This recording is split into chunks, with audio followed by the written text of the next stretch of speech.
Hello and welcome to Lamplighter. Today is February 4. We are continuing on this terrific journey through the Old Testament as we go through the Bible together this year. Today's reading is a bit challenging, particularly when we get to the long section that gets very tedious about all the offerings that the 12 tribes are bringing for the tabernacle. Now, over the last couple of days, we've been reading about the tabernacle, and we've been reading specifically how the people are doing every single thing they do exactly as the Lord commanded Moses. That's very important. There is a pattern that God has given Moses on top of Mount Sinai, and God has a specific reason for this detailed pattern. It's very important for the people to do it exactly as He has prescribed. And as we saw in our reading yesterday, it's very important for the people to learn how to distinguish what is holy from what is common. And so, as we get to this phase of the tabernacle where it has now been built exactly as the Lord commands, now there seems to be the issue of who's going to take care of it, who's going to maintain it, who's going to move it when that time comes for this temporary structure to move forward. And so God decides to set apart the tribe of Levi, the entire tribe, to assist Aaron and his sons. Obviously, this is a job that's far too big for Aaron and his two sons that are remaining to be able to handle. And so God gives Aaron and his two sons the tribe of Levi to help. Now the question becomes, why did God choose the tribe of Levi? And there's no real explanation given to us in the specific text. However, there are some things to consider that might have at least been a factor in God's decision. First of all, the tribe of Levi is the smallest of the tribes.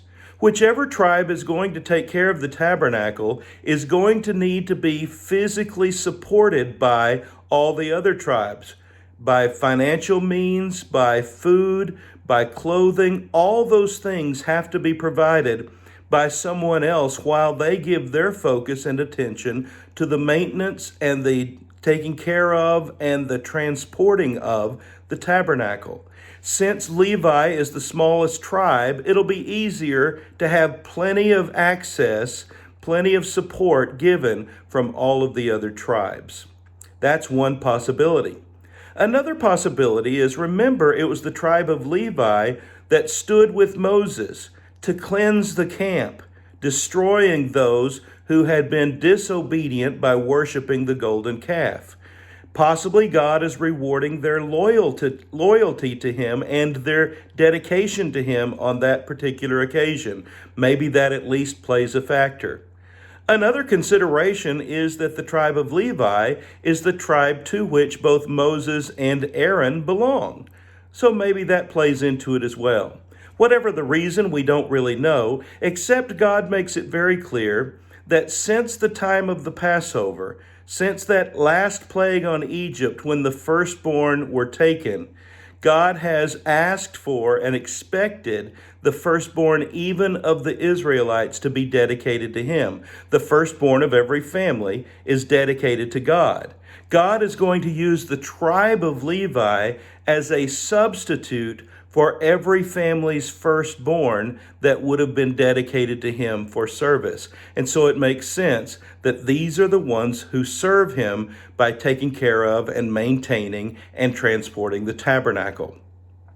Now, the Kohathites specifically are that group within the Levite clan who are going to be assigned the task of carrying the special items, the holy items, when the tabernacle is used. And if you remember, when we were reading that difficult reading about each of the pieces of furniture in the tabernacle, several of them have rings established on the side that are put there in order to have poles slid through them so that they can be carried.